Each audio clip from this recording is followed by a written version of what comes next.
In this video I'm going to be carrying out an experiment. I'll be using it to illustrate how experimental data are recorded and to talk about the importance of using a logbook or experimental notebook. I'll also be talking about how important it is to take repeated measurements whenever you're doing an experiment. Now, the experiment I'll be doing is actually quite a significant one in the history of science. It revolves around the photoelectric effect, which provided the first indication that light interacts with matter in discrete bundles or quanta that we call photons. The outcome of the experiment will be that you can determine for yourselves a value for the fundamental constant relating to quantum theory, and that's the Planck constant. It's the parameter that defines the microscopic behavior of the universe. And what's more, I'm going to be carrying out the experiment using just these pieces of kit here. Now, the first thing I must do is put on these safety goggles, because the lamp that I'll be using emits ultraviolet radiation. Now, UV radiation is harmful to the eyes, but by wearing these plastic goggles I protect my eyes from that. Safety precautions are actually the first thing to take note of in most experiments, and this one's no exception. So, what have we got here then?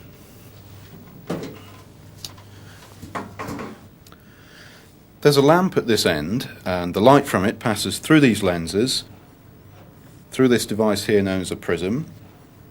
Light reflects off this mirror at the end, and then back down this arm of the apparatus towards the detector at the far end.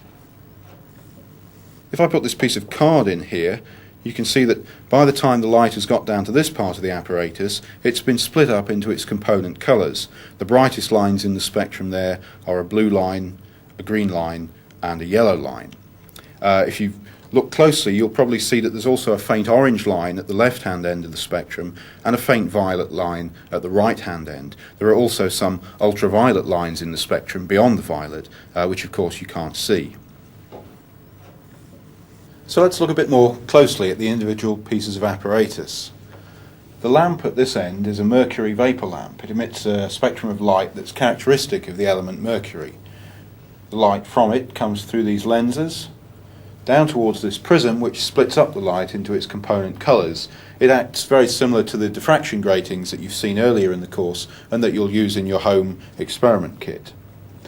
But for the purposes of this apparatus, the prism works better. So the light comes through, reflects off the mirror, down towards the slit at the other end, passes through that onto the far end, where we have a device known as a photocell that contains a target made of the metal cesium. Now I can select which colour light I allow to fall onto that target using this screw, which allows me to move that slit to the left or right. For this experiment I'm going to concentrate on the green and the blue emission lines from the mercury lamp. Now, the wavelengths of those lines can be measured in a normal way using a diffraction grating such as you've seen earlier in the block and as you'll do for yourself later in the home experiment. Those wavelengths can in turn be converted into frequencies using the relationship between wavelength, frequency and the speed of light that you've seen earlier. Now, I'm not going to do that now. I'm just going to use frequencies that have been measured by other people earlier. So, the frequency for the blue line from the mercury lamp is 6.9 times 10 to the power 14 Hertz, and the frequency of the green emission line is 5.5 times 10 to the power 14 Hertz. As you know from the text, when light of a particular colour falls on a metal surface, then electrons are emitted, and that's the photoelectric effect. The job of this apparatus is to allow me to measure the maximum kinetic energy of the electrons that are emitted when the cesium target is illuminated by light of different colours. How am I going to do that? Well, a flow of electrons is a current, and I can measure a current using an ammeter such as this one. So if I line up the blue line onto the cesium target, then put the lid on the box, then the current emitted by the cesium target is registered here on the ammeter. Well, the current's actually very tiny, so this amplifier magnifies the current so that we can read it on the scale here. Okay, so how am I going to measure the kinetic energy of the electrons? Well, if I apply a voltage to oppose the flow of electrons and turn up the voltage until the current reduces to zero, then I know that the voltage I'm applying is just sufficient to stop the most energetic electrons from reaching through to be registered on the meter. Well, I'm going to use this small power supply to provide the opposing voltage, and I've connected it up to this slider here, which, if you're interested, is called a potentiometer. The slider on top simply allows me to vary how much voltage I'm applying to the circuit. With the slider at this end, the voltmeter shows I'm applying 0 volts, and as I move the slider towards the other end, I'm applying up to about 3 volts by that time. Now, I'm going to set the voltmeter on a 1 volt scale, which means that on the bottom row of numbers here, 0 is 0 volts, 4 is 0.4 volts, 8 is 0.8 volts, 10 is 1 volt, and so on. Now you'll see that as I move up the slider, as the voltage increases, so the current on the ammeter goes down, and as I ease off on the slider again, as the voltage goes down, so the current goes back up again. One of the reasons for you to watch this video is to appreciate the accuracy of experimental measurements and to think about what factors could influence the measurements that you're going to take. Well, clearly with this apparatus, it's vitally important that we exclude all stray light from the apparatus, because any other light from the surroundings falling on the photocell could affect the measurement that we take. That's why I put the lid on the box earlier on. Another problem is, how do I know that I've got the spectral line exactly centered on the photocell? If I've got it just to one side or the other, then I've got a different frequency falling on there, and the measurement I take won't be the correct reading. Well, what I can do is just turn this dial slightly whilst watching the ammeter so that I can get the maximum current there. Now that I've done that, the line must be centered on the photocell. But before I take any measurements, I should check that I really am excluding all other light from the apparatus. I can do that by putting in this slide here. This slide blocks all the light from the mercury lamp reaching the cell, and hopefully, yeah, we've got 0 current there, so no light's reaching the photocell, no electrons rejected, and we've got 0 current there. Okay, I'll now take the slide out again. Light is once more allowed to reach the photocell, electrons are ejected, and sure enough we've got a current registering on the ammeter. Now, if I turn up the voltage and watch the voltmeter go up and the ammeter go down until we reach a current of 0, and the voltage that we've reached is then just sufficient to stop all those electrons from reaching the circuit here. And that voltage is called, not surprisingly, the stopping voltage. I'm going to record this value in my logbook now. It's about 0.96 volts. Let's just stop and think what this stopping voltage of 0.96 volts represents.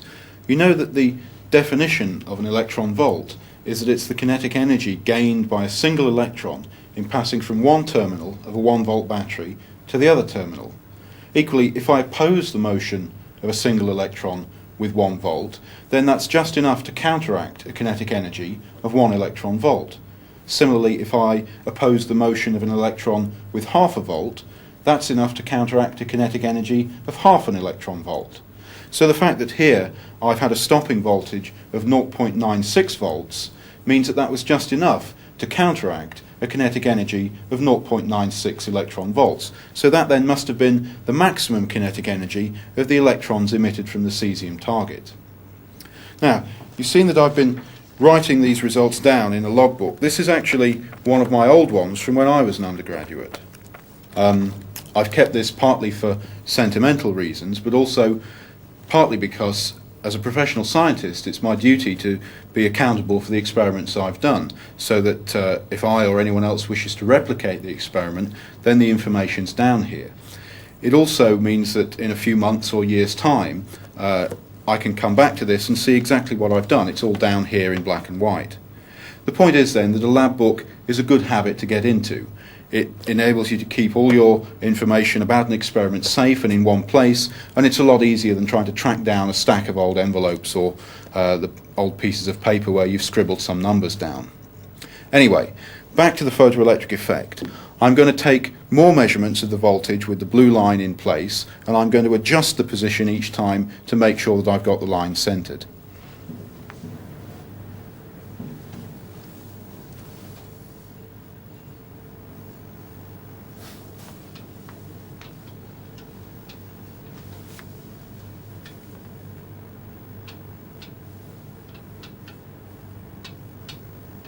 Right, that should be enough results from the blue emission line.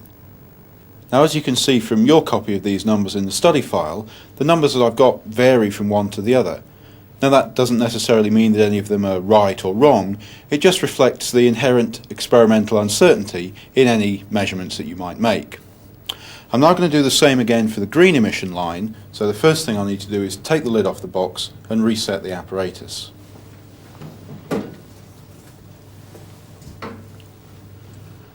If I wind across now, I can move the slit over until the green line is falling on the photocell.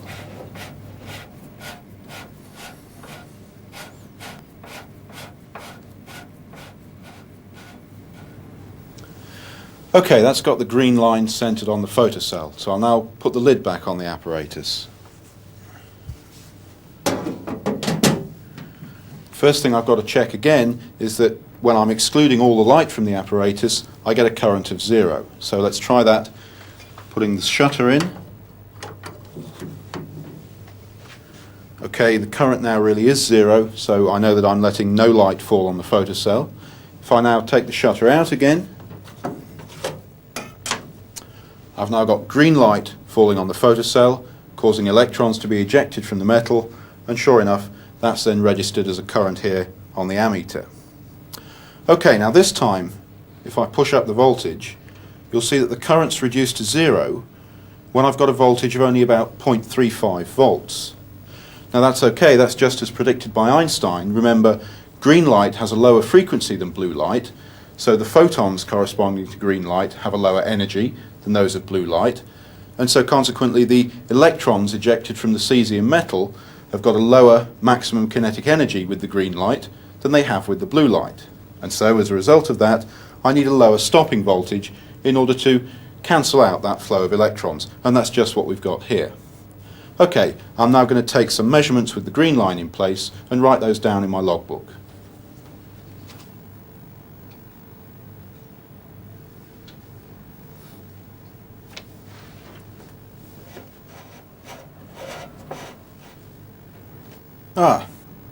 Now look at this. I've just recorded a stopping voltage of 0.25 volts, but the previous ones I recorded for the green line were all round about 0.37 volts. So there seems to be something wrong here. Now, either I've made a new discovery, but that seems unlikely, or maybe there's something gone wrong. Perhaps the current's not really down to 0. Let's take a look. Well, no, it really is down to 0, so that's not it. Maybe I've got the wrong line falling on the photocell. Let's open the box and have a look.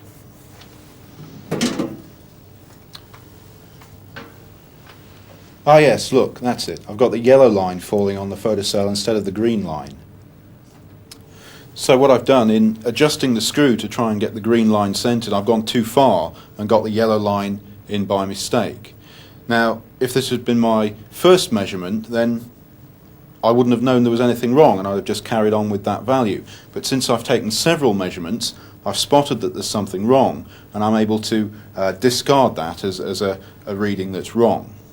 Okay, I'll now reset it so that the green line is really in place and take some more measurements.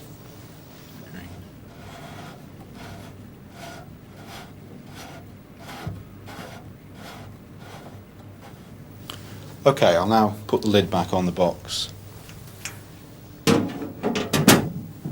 Well, I'll own up. I knew this was the problem in this case. I deliberately set the yellow line there, but I did it to illustrate the sort of problems that can occur in this and any experiment. Now, usually you shouldn't throw away a number just because it appears different to the ones that you've already taken. But in this case, I was able to account for the problem and so know that there really was a problem with the result.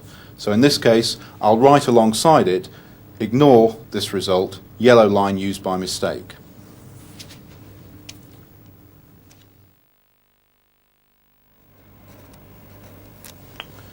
Okay, I've now got enough results to go away and calculate the Planck constant. By the way, that rogue result I got, often you'll get results that are unexpected, and sometimes they're the really important ones. In fact, the whole thing with the photoelectric effect was it was something that nobody expected. The fact that the energy of the electrons emitted from a metal target depends on the frequency of the light and not the intensity. That was something completely unexpected, and if people hadn't stopped to investigate that further, we wouldn't be here doing this experiment today. Surprises are sometimes important. Okay, well, I now have all the data to go away and calculate the Planck constant. In the study file, you've got that too, so let's go away and do that now.